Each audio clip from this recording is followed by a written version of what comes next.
इटावा में बस और ट्रक की जोरदार टक्कर, 3 यात्रियों की मौत, 30 घायल। सिद्धार्थनगर में बाढ़ और बारिश का कहर जारी, अभी भी बाढ़ की चपेट में कई इलाके प्रभावित, लोगों को हो रही काफी परेशानी। जल शक्ति राज्य मंत्री ने अमित शाह से पत्र लिखकर की मांग, अफगानिस्तान से आए हिंदू और सिख परिवारों को रामपुर में मिले जगह।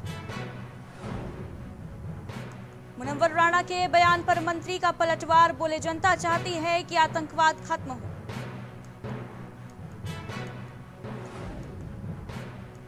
और आईपीएस अमिताभ ठाकुर को किया गया नजरबंद, पूर्व आईपीएस अमिताभ ठाकुर बनाएंगे राजनीतिक पार्टी।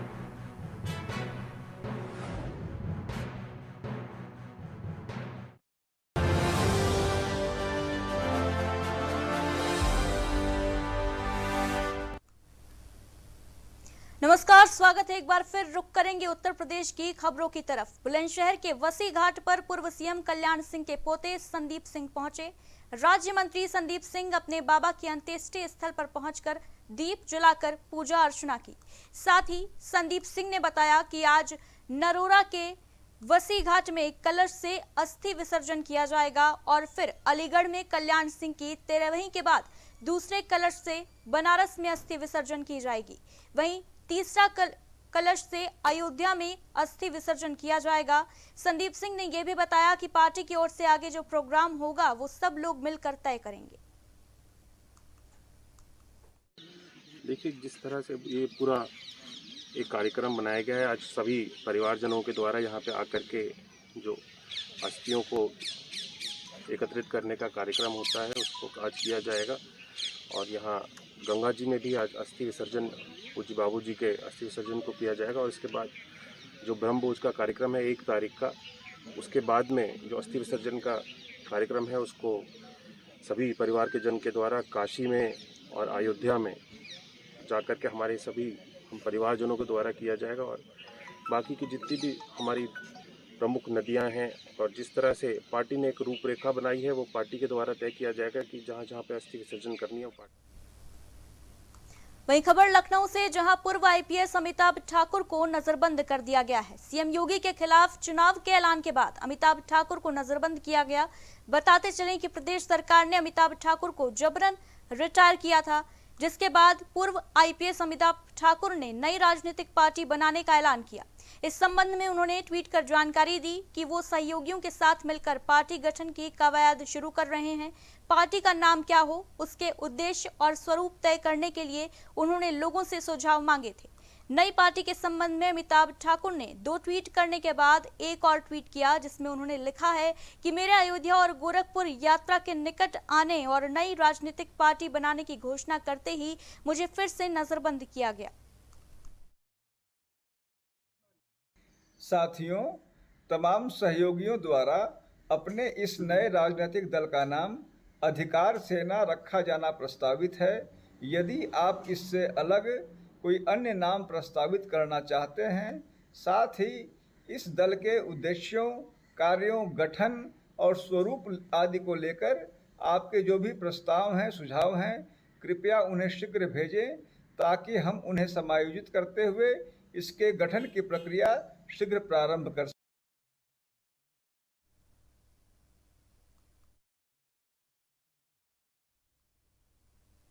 तो पूर्व आईपीएस अमिताभ ठाकुर हमेशा चर्चा में रहते हैं और अब अमिताभ ठाकुर को नजरबंद कर दिया गया है। बताते चलें कि अमिताभ ठाकुर ने नई पार्टी बनाने का ऐलान किया था, जिसके लिए लोगों से सुझाव भी मांगे थे और अब जानकारी सामने आ रही है कि उन्हें नजरबंद कर दिया गया है।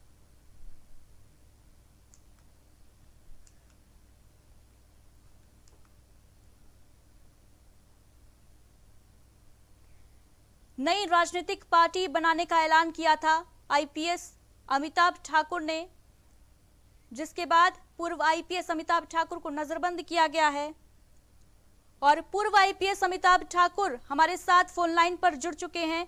अमिताभ जी, आपको नजरबंद किया गया है, हाल ही में आपने नई पार्टी बनाने का ऐलान किया था, क्या कहेंगे सरकार के इस कदम को? देखिए, यह बेहद दुर्भाग्यपूर्ण है और मैं समझ नहीं पा रहा। पिछले बार मैं 21-22 तारीख को जाना चाह रहा था गोरखपुर। मैंने यह घोषणा की थी कि मैं योगी आदित्यनाथ जी के विरुद्ध चुनाव लड़ूंगा। उस समय न जाने मैं तो समझ यह नहीं पा रहा हूँ कि एक अदने से व्यक्ति से ये अपने आप को इतने बड़े मैं समझता हूँ महारथी कहने वाला व्यक्ति जो कह रहा है कि पूरे देश भर में मेरा जलवा है, मेरे करोड़ों फॉलोअर हैं, मैं ये हूँ, मैं वो हूँ, और मेरे पास तो कुछ नहीं है, तब आप मुझसे क्यों, मैं तो आपकी तरफ मैं अपना प्रचार करना चाह रहा हूँ, आप मुझे रोक रहे हैं, अपनी जो सरकारी ताकत है उसका बेजा इस्तेमाल कर रहे हैं। 21-22 में आपने जाने नहीं दिया, मैंने दोबारा 28-29 का प्रोग्राम बनाया, आज सुबह फिर ये पुलिस वाले अवतरित हो गए हैं घर पे, दोबारा कह रहे हैं कि भाई आप नहीं जाएंगे। तो यह कौन सी नौटंकी है? योगी जी क्यों डरते हैं आप इतना? ये सारे अमिताभ जी, प्रश्न हैं जो जानना गंभीर चाहेंगे हम प्रश्न हैं। आपसे कि पुलिस प्रशासन आपको इसके पीछे वजह क्या बना रहा है, क्योंकि जहां तक हमारा मानना है लोकतंत्र है देश में और राजनीतिक पार्टी बनाने का ऐलान और इसके चलते नजरबंद करना ये कहीं से भी सही कदम तो नहीं लगता। देखिए कोई वजह नहीं बता रहे हैं, ये सिर्फ हाथ जोड़ रहे हैं। इनका कहना है कि ऊपर से आदेश है। मैं पुलिस विभाग में चूंकि मैंने भी नौकरी की है, मैं जानता हूं कि इनकी ये मैं सोचता हूं कि इन बेचारों की जो सामने है, जो सामने है, वो वास्तविक चेहरा, पीछे चेहरा तो योगी जी का है। योगी जी आदेश देते हैं, ये बेचारे सामने आते हैं, इनसे मेरी कौन सी दुश्मनी है? ये तो मैं जो हूँ वो ये हैं। ये कुछ नहीं बता रहे हैं सिवाय हाथ जोड़ने के, क्योंकि यह भी जानते हैं कि इसमें क्या बता सकते हैं। 3 दिन मुझे जब मुझे कहीं नहीं जाना था, मैं कई बार यहाँ गया, वहाँ कोई मुझे पुरसा हाल देने वाला नहीं, मेरे पास एक सुरक्षा कर्मी नहीं। और जब मैंने कहा कि गोरखपुर द्वारा जाऊंगा तो फिर इनके सबों के फिर से हो गया कि भाई इसके बड़ी सुरक्षा को खतरा है। यह कैसी सुरक्षा है? और किस प्रकार, जैसे मान लीजिए जो इसकी तरह होता है अमावस्या के अमावस्या निकल रहा है, ये सुरक्षा, ये कौन सी सुरक्षा है? ये सीधे सीधे उत्पीड़न है ये। अमिताभ जी, हमारे साथ जुड़ने के लिए बहुत बहुत शुक्रिया आपका।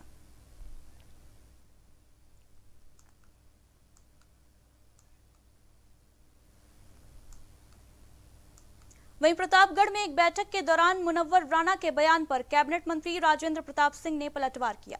उन्होंने कहा कि प्रदेश की जनता चाहती है कि आतंकवाद खत्म हो, अपराधियों के हौसले बुलंद न होने पाए और जो राष्ट्रवाद के खिलाफ हिंदुस्तान की अखंडता को तोड़ने का प्रयास करेंगे उन्हें कानून माफ नहीं करेगा। आगे उन्होंने ये भी कहा कि मुनव्वर राणा के बारे में मुझे ज्यादा जानकारी नहीं है, मुझे सिर्फ इतना पता है कि वो एक शायर हैं जो तालिबान का तारीफ कर रहे हैं और जो भी लोग तालिबान को प्रमोट करने वाले हैं वो व्यक्ति कानून के शिकंजे से बच नहीं सकते। देखिए, उत्तर प्रदेश योगी जी के नेतृत्व में 4.5 वर्ष से उत्तर प्रदेश की जनता की सेवा कर रहा है। उत्तर प्रदेश की जनता चाहती है कि आतंकवाद खत्म हो, अपराधियों का हौसला बुलंद न होने पाए और जो राष्ट्रवाद के खिलाफ, जो हिंदुस्तान की अखंडता को खंडित करने का प्रयास करे, उसे कानून माफ है। मुनव्वर राणा साहब के बारे में मुझे बहुत जानकारी नहीं, मैंने यही सुना है कि वो कुछ लिखते पढ़।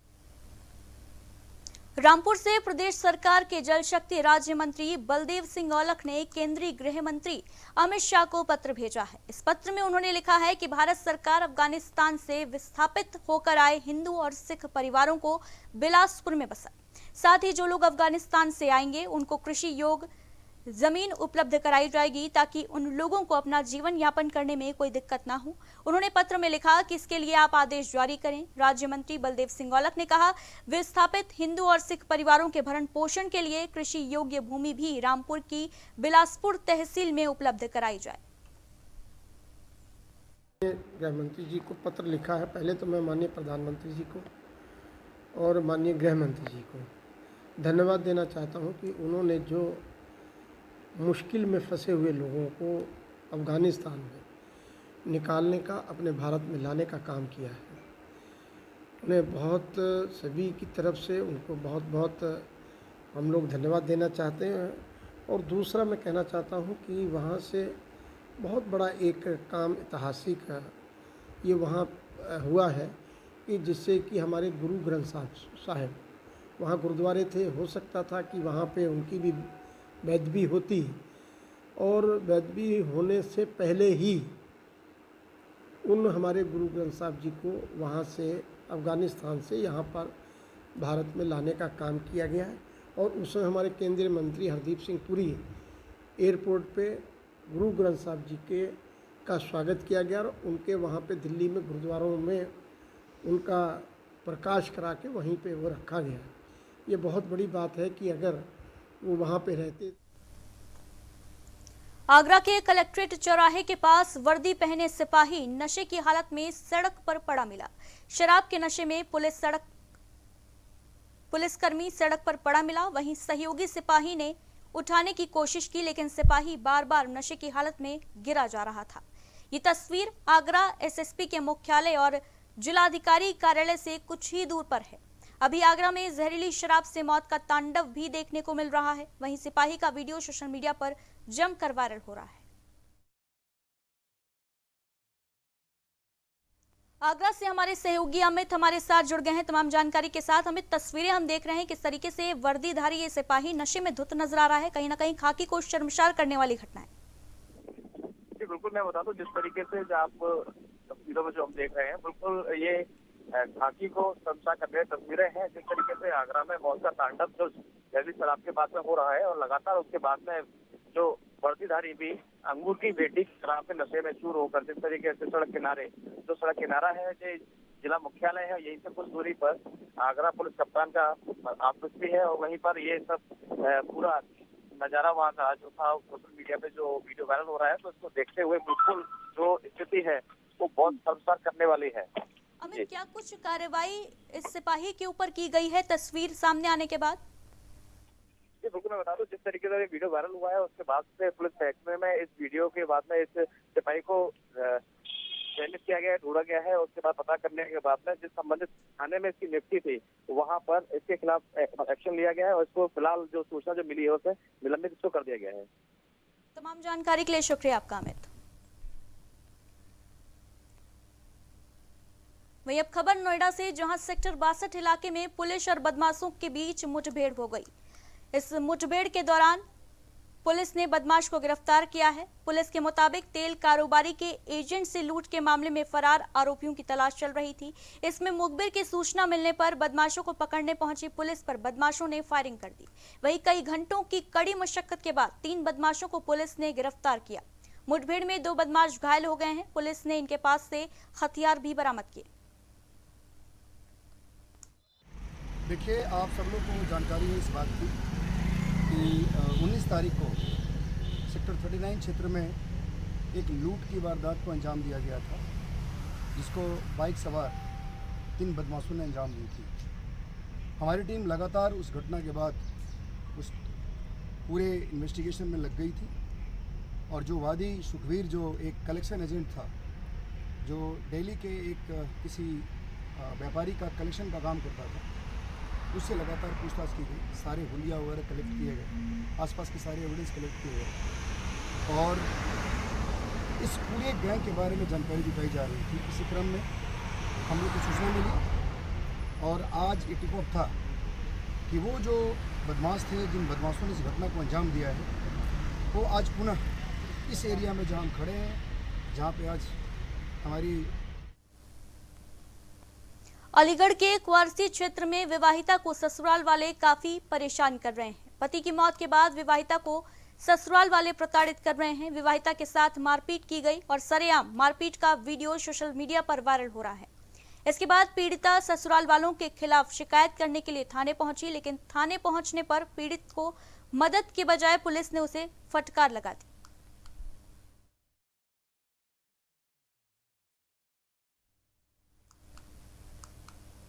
वहीं इटावा के थाना बकेवर क्षेत्र में तेज रफ्तार बस बेकाबू होकर हाईवे के किनारे खड़ी ट्रक में टकरा गई, जिसमें बच्चे समेत 3 सवारियों की घटनास्थल पर ही मौत हो गई। वहीं लगभग 30 लोग गंभीर रूप से घायल बताए जा रहे हैं। गंभीर रूप से घायल हुए लोगों को सफाई के लिए रेफर किया गया है। घायलों का इलाज अभी भी जारी है। वहीं अपर पुलिस अधीक्षक ग्रामीण ओमवीर सिंह ने बताया कि ड्राइवर की लापरवाही की वजह से हादसा हुआ है। पुलिस का कहना है कि मामले में आगे कार्रवाई की जा रही है। अभी रात में करीब 1:30-2 बजे के करीब डायल 100 के माध्यम से सूचना आई थी कि थाना बकेवर क्षेत्र में नेशनल हाईवे पे बिजोली पुल के आगे एक ट्रक और बस में एक्सीडेंट हुआ है। पूरा घटनाक्रम ये है कि ये बस कानपुर से आ रही थी और जो बताया गया है प्रत्यक्षदर्शियों द्वारा वो आगरा जा रही थी और ये काफ़ी स्पीड में आ रहा था। इसके आगे एक ट्रक था, ट्रोला सामान का, वो एक किनारे पे खड़ा हुआ था। संभवतः नींद के झोंके में ड्राइवर, जो बस वाला ड्राइवर है, वो नियंत्रित नहीं कर पाया और पीछे से उस ट्रोले में टक्कर लगी है, जिसमें अभी तक 3 लोगों के हताहत होने की सूचना है। बाकी सभी लोगों का इलाज हॉस्पिटल में चल रहा है। जो लोग गंभीर रूप से घायल हैं उन्हें पीजीआई सैफई रेफ़र कर दिया गया है। कानपुर से हम लोग चले हैं करीबन 10:30 बजे और फफून तक बस वाला मतलब स्पीड में ला रहा था। देन उसके बाद यहाँ पे आके आपका इटावा से पहले सडनली क्या हुआ पता नहीं, हम तो सो रहे थे, उसने बस लाके एक खड़े ट्रक पे पीछे से पूरी डैमेज कर दी। एक तरफ का पूरा हिस्सा दब गया है, काफ़ी लोग आधे, किसी का पैर कट गया, किसी का सर फट गया, 1-2 लोग ऐसे सिद्धार्थनगर में बाढ़ और बारिश का कहर जारी है। यहाँ पर हर दिन हालात काफी खराब होते जा रहे हैं। डुमरियागंज के बगहावा गांव में बारिश से कई मकानों की दीवारें ढह गई और पोल्ट्री फार्म में सैकड़ों मुर्गियां डूबने से मर गईं। कई इलाकों में बाढ़ का असर अभी भी बेहद ज्यादा है। वहीं बूढ़ी राप्ती नदी का जलस्तर बढ़ने से डुमरियागंज और इटावा तहसील में बाढ़ का असर सबसे अधिक है। एसडीएम त्रिभुवन प्रसाद का कहना है कि वे लगातार बाढ़ प्रभावित क्षेत्रों का दौरा कर प्रभावित लोगों को हर संभव मदद पहुंचाने की कोशिश कर रहे हैं। बाढ़ पीड़ितों को राशन के साथ साथ अन्य सुविधाएं भी दी जा रही हैं। उन्होंने कहा कि बाढ़ से कई लोगों के घर और मवेशियों की क्षति हुई है। ग्रामीणों का कहना है कि उन्हें प्रशासन की तरफ से जो मदद मिलनी चाहिए वो मदद नहीं मिल पा रही, इसलिए उन्हें काफी ज्यादा दिक्कतों का सामना करना पड़ रहा है। है और यहाँ बगहावा गांव में अवध राम नाम के व्यक्ति ने मुर्गी पालन खोल रखा था और तालाब में मछलियाँ पाल रखी थी। मछलियाँ तो कुछ सुरक्षित हो गई हैं, लेकिन मुर्गियाँ लगभग 200 नियर अबाउट जैसा बताया गया है वो मर गई हैं। और लेखपाल हमारे जो हमेशा से लगी हुई हैं, उन्होंने रिपोर्ट भी बना ली है और खाता संख्या लेकर के इनको उचित मुआवजे की कार्रवाई की जा रही है। इसके अलावा हम लोगों ने इस गाँव को पहले से मैरून कर रखा है और इसको हम लोग जो फसल राहत का और अन्य सुविधाएं लोग उपलब्ध कराएंगे। मुर्गी फार्म खोले थे, 500 मुर्गी डाले थे, 350 मुर्गी तक बह गई हैं। जो पकड़ पाए 150 से पानी के बाढ़ के धारा से इतना मैं पकड़ पाया हूँ। हमारा ये दिक्कत है कि रात में घर मेरा गिर गया है, बहुत पुराना घर था, हाँ, और वो गिर गया है। कपड़े का सिर रखे थे, कपड़ा भी था, वो गिर गया है। हमको रहने का कहीं जगह नहीं है, हम कहाँ जाएं। रवि पांडे हमारे सहयोगी सिद्धार्थनगर से फोन लाइन पर मौजूद हैं। रवि, तस्वीरें हम देख सकते हैं किस तरीके से बाढ़ ने जनजीवन अस्त व्यस्त किया हुआ है। क्या कुछ जानकारी है, किस तरीके से प्रशासन मदद मुहैया करा रहा है बाढ़ पीड़ितों को? जी मैम, आपको बताना चाहेंगे कि राप्ती नदी के तट पर बसे हुए 3 दर्जन से अधिक गांव बाढ़ की चपेट में हैं, जिसको देखते हुए लगातार प्रशासन द्वारा सुविधाएं उपलब्ध कराई जा रही हैं। और बगहावा गांव जो डुमरिया क्षेत्र अंतर्गत आता है, यहाँ पर भी अपना कहर मचाया और कई वहीं पर पोल्ट्री फार्म में रखी हुई मुर्गियां भी मर गईं, जिसमें 300 से अधिक मुर्गियों के मरने की सूचना है। और इसी सूचना पर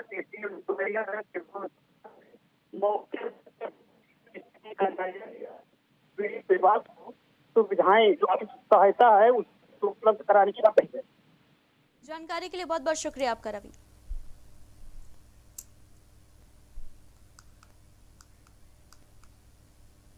सिद्धार्थनगर में वन विभाग की टीम को एक बड़ी कामयाबी हाथ लगी है। दरअसल वन विभाग ने 4 लाख की अवैध शीशम की लकड़ी को बरामद किया है।